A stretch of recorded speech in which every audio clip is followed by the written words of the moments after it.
everyone, welcome back to my YouTube channel. My name is Shalini Raj and currently I am MBBS first year student at Mahatma Gandhi Institute of Medical Sciences, Sewagram. So guys मैंने खुद online NEET की preparation की है and online यकीन batch से NEET की preparation करते हुए मैंने नीट का एग्जाम क्रैक किया था 2022 में एंड सिर्फ ऑनलाइन प्रिपरेशन से ही मेरा नीट में सिलेक्शन हुआ है। बहुत सारे लोग मुझसे कमेंट सेक्शन में पूछते भी रहते हैं कि दीदी आप ऑनलाइन लेक्चर कैसे अटेंड करती थी, रिविजन कैसे करती थी, क्योंकि लेक्चर्स में काफी ज्यादा समय लग जाता है तो रिविजन का तो हमें समय ही नहीं मिल पाता।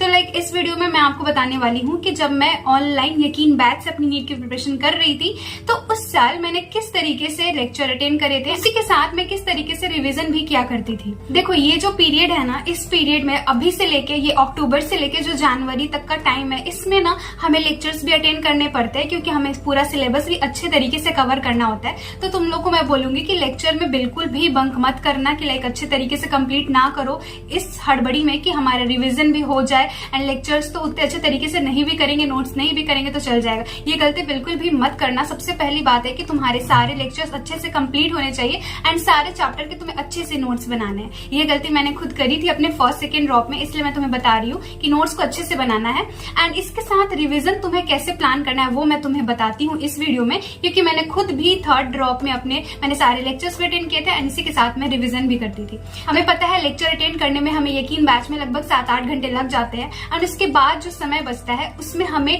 डीपीपी क्वेश्चंस भी सॉल्व करने हैं, पीवाईक्यू भी लगाने हैं एंड इसी के साथ साथ हमें रिवीजन भी करना है। पहली टेक्निक जो मैंने रिवीजन के लिए यूज की थी वो ये थी कि मैं फ्लैश कार्ड्स की हेल्प से रिवाइज करती थी, क्योंकि फ्लैश कार्ड्स की हेल्प से रिवाइज करने में बहुत ही कम समय लगता है एंड आप उस टॉपिक को बहुत ही कम समय में बहुत ही बेहतर तरीके से रिवाइज कर पाओगे। मैंने अपने फर्स्ट ड्रॉप में मैंने खुद से ही फ्लैश कार्ड्स बनाए थे। इस तरीके के छोटे छोटे पेजेस पे मैंने बहुत सारे इंपॉर्टेंट टॉपिक्स को लिख रखा था एंड मैं इनको उठा के आराम से 15-20 मिनट में उस टॉपिक को रिवाइज कर लेती थी।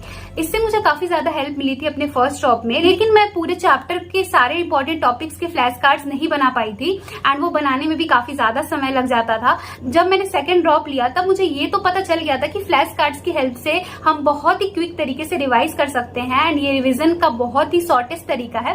तो तब मुझे पता लगा ये रैंचो रिविजन फ्लैश कार्ड्स के बारे में एंड देन मैंने इसको बाय किया। आपको इन फ्लैश कार्ड्स में फिजिकल केमिस्ट्री के जितने भी ग्राफ्स हैं, जितने भी फॉर्मूलाज है, जितने भी इंपॉर्टेंट कॉन्सेप्ट है, एनसीईआरटी की जितनी इंपॉर्टेंट लाइन है, सब कुछ दिया गया है एंड इसमें एक चैप्टर को 3 से 4 फ्लैश कार्ड्स में ही कंपाइल किया गया है। मतलब 3 से 4 फ्लैश कार्ड्स में आप इजिली एक चैप्टर को रिवाइज कर पाओगे एंड इसको रिवाइज करने में मैक्स टू मैक्स आपको 15-20 मिनट टाइम लगेगा।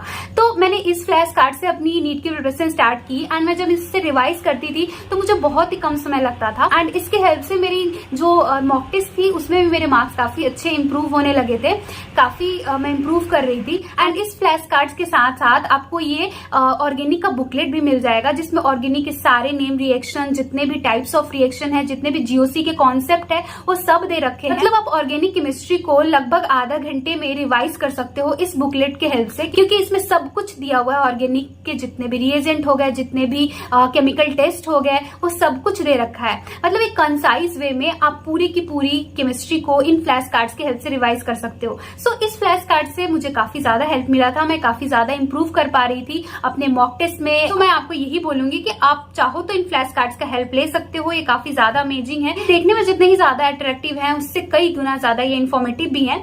आप इनको चाहो तो पॉकेट में रख के कहीं ट्रैवलिंग पे जा रहे हो या कहीं बाहर जा रहे हो तो वहां भी लेके जा सकते हो एंड इसको निकाल के आप किसी एक चैप्टर को लगभग 20 से 30 मिनट में रिवाइज कर पाओगे।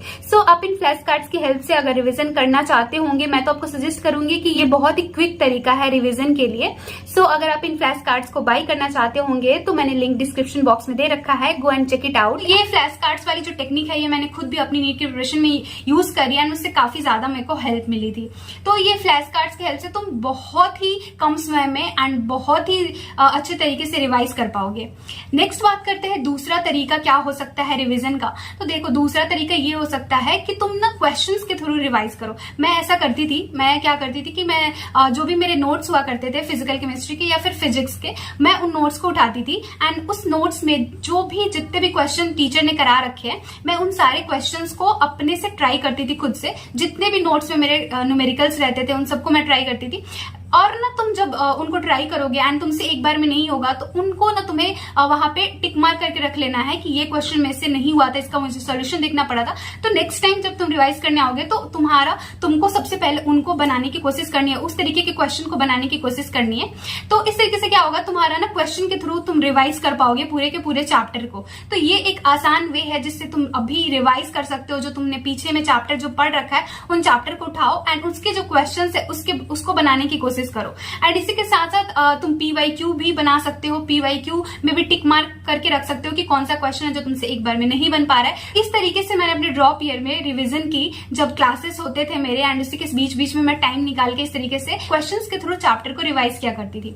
तीसरी टेक्निक ये हो सकती है कि तुमको ना बायोलॉजी को रिवाइज करने के लिए, बायोलॉजी में एनसीईआरटी काफी ज्यादा इंपॉर्टेंट हो जाती है, तो बायोलॉजी को रिवाइज करने के लिए एक काम कर सकते हो कि तुमको दिन का 1 घंटा निकालना है। बस 1 घंटे में तुमको कोई 3 या 4 चैप्टर तुम अपने कैपेबिलिटी के अनुसार देख लेना कि तुम 1 घंटे में कितने चैप्टर रिवाइज कर पाओ। मैं स्टार्टिंग में ऐसे 2-3 चैप्टर का टारगेट लेके बैठती थी कि मुझे 1 घंटे में कम से कम 2 चैप्टर रिवाइज कर लेना है एंड उस 2 घंटे में मैं कोई भी पर्टिकुलर 2 चैप्टर लेके बैठती थी और उनको रिवाइज करती थी। जैसे जैसे तुम आगे बढ़ोगे तो तुमको 1 घंटे में 2 से बढ़ा के 3 चैप्टर ऐड करना है, 4 चैप्टर ऐड करना है, क्योंकि तुम इस तरीके से क्विक रिवीजन कर पाओगे एंड उस चैप्टर में तुमको जो तुमने स्टार मार्क किया रहेगा उस पे तुमको ज्यादा हाईलाइट करना है, क्योंकि वो जो टॉपिक है, वो जो पॉइंट है उसको तुमने इसलिए हाईलाइट किया है क्योंकि वहां से क्वेश्चन आ चुके हैं या फिर आने की पॉसिबिलिटी है। इस तरीके से तुमको एनसीईआरटी की रीडिंग करनी है। तो तुम इस तरीके से आराम से अपने फिजिक्स को, केमिस्ट्री को एंड बायोलॉजी को डेली रिवाइज कर पाओगे। ज्यादा कुछ नहीं करना, डेली का तुमको 1 घंटा आधा घंटा निकालना है एंड कोशिश करनी अपनी तरफ से कि तुम डेली ऐसा कर पाओ, क्योंकि रिवीजन सिर्फ ब्लास्ट में जाके नहीं होता है। टॉपर बच्चे जो होते हैं या फिर जिनका भी नीट में सिलेक्शन होता है वो स्टार्टिंग से ही रिवीजन करते हैं। तो ये टेक्निक तुम्हें भी यूज करनी है अपने डेली के शेड्यूल में। तुमको 1 घंटा जरूर निकालना है, 1 घंटा 1.5 घंटा अगर तुम निकाल पाओ रिवीजन के लिए। एंड एक चीज हमेशा याद रखना, जो मैं क्या करती थी कि जैसे आज जो मैंने पूरे दिन में पढ़ा, नेक्स्ट डे जब मैं पढ़ने के लिए बैठूंगी तो अपनी पढ़ाई स्टार्ट करने से पहले मैंने जो पिछले दिन जो भी मैंने पढ़ा था उनको मैं रिकॉल करने की कोशिश करती थी, या फिर उनको मैं कॉपी खोल के देखती थी कि क्या क्या पढ़ा था, ताकि मैं जो पिछले दिन मैंने जो पढ़ा है वो मेरे माइंड में रह सके, एक बार मैं रिकॉल कर पाऊं। तो इस तरीके से क्या होगा कि जो पिछले दिन का जो तुमने पढ़ा है वो भी तुम्हारे माइंड में चलते रहेगा। तो कोशिश करो कि जब भी कोई नया चीज तुम पढ़ने जाओ तो उस नए चीज को स्टार्ट करने से पहले जो तुमने पीछे पढ़ रखा है उसको एक बार जरूर उससे गो थ्रू हो जाओ, ताकि वो तुम्हारे माइंड में रहे, रिकॉल होते रहे। इस तरीके से तुम रिवीजन कर सकते हो। फ्लैश कार्ड्स की हेल्प से रिवीजन कर सकते हो, न्यूमेरिकल्स के थ्रू रिवीजन कर सकते हो। न्यूमेरिकल बनाने में कितना ही ज्यादा समय लगेगा, वो भी तुम्हारे नोट्स में जो न्यूमेरिकल है उसको सॉल्व करने में बिल्कुल भी ज्यादा समय नहीं लगता है। और टिक मार्क करके रखोगे तो तुमको आगे जाके और कम समय लगेगा कि जो सिर्फ टिक मार्क किए हुए क्वेश्चन रहेंगे तुमको उन्हीं को देखना रहेगा, क्योंकि बाकी जो क्वेश्चन है वो तुमसे सॉल्व हो गए रहेंगे। तो तुम एक बार उनको अपनी नजरों के सामने से भी लेके देख लोगे तो तुमको वो रिवाइज हो जाएगा। और इसी के साथ बायोलॉजी में तुमको टारगेट बना लेना है अपना, आधा घंटा 1 घंटा डेली का निकालना है, उसमें कम से कम 2-3 चैप्टर रिवाइज करते चलना है। एंड उस चैप्टर में भी तुमको हाईलाइट कर लेना है कि कौन सा ऐसा पॉइंट है, कौन सी ऐसी जगह है जो तुम भूल रहे हो, ताकि तुम उसको फ्रिक्वेंटली रिवाइज कर सको। तो इस तरीके से तुम अभी से रिवाइज करोगे थोड़ा थोड़ा, तो बाद में जाके तुमको सभी चीजें बहुत ज्यादा आसान लगेगी। एंड लास्ट में ऐसा नहीं लगेगा कि लाइक हड़बड़ी हो जाए कि किस तरीके से रिवाइज करे, इतना कम समय बचा है। तो डेली का डेली थोड़ा थोड़ा रिवाइज करते रहो इनके हेल्प से, तो तुमको बाद में जाके काफी ज्यादा तुम रिलैक्स रहोगे एंड सब चीजें बाद में जाके तुम सब चीजों को बहुत अच्छे तरीके से कंपाइल कर पाओगे। 1-1.5 महीने में भी तुम अच्छे तरीके से रिवाइज करके नीट एग्जाम के लिए प्रिपेयर हो जाओगे। तो मैंने इसी तरीके से अपनी नीट 2022 की प्रिपरेशन करी थी, जिस साल मेरा नीट में सिलेक्शन हुआ था। मैं स्टार्टिंग से ही रिवीजन पे बहुत ज्यादा ध्यान रखती थी, क्योंकि मुझे पता चल गया था अपने पिछले 2 ड्रॉप में जो मैंने गलतियां करी थी उससे, कि रिवीजन कितना ज्यादा इंपॉर्टेंट हो जाता है। तो रिवीजन को तो तुमको अपने डेली के शेड्यूल में जरूर रखना है। तुम 1 घंटे के लिए रखो, आधा घंटे के लिए रखो, लेकिन रखो जरूर, ठीक है। So all the very best, अच्छे से प्रिपेयर करते रहो। एंड इधर कुछ भी दिक्कत लगे तो नीचे कमेंट सेक्शन में जरूर पूछना, मैं तुम्हें जरूर रिप्लाई दूंगी। एंड यार तुम लोग वीडियो देखते हो, मेरी बातों को भी समझते हो, लगता है ऐसे, बट ना तुम लोग वीडियो को लाइक भी नहीं करते, चैनल को सब्सक्राइब भी नहीं करते। वैसे तो मैं ज्यादा बोलती नहीं, बट फिर भी मैं तुम्हें एक बार याद दिला देती हूँ कि अगर अच्छा लगे वीडियो, मेरे हेल्पफुल लगे, तो प्लीज वीडियो को लाइक कर दिया करना एंड चैनल को सब्सक्राइब कर लेना। सो मिलते हैं नेक्स्ट वीडियो में। Thank you so much.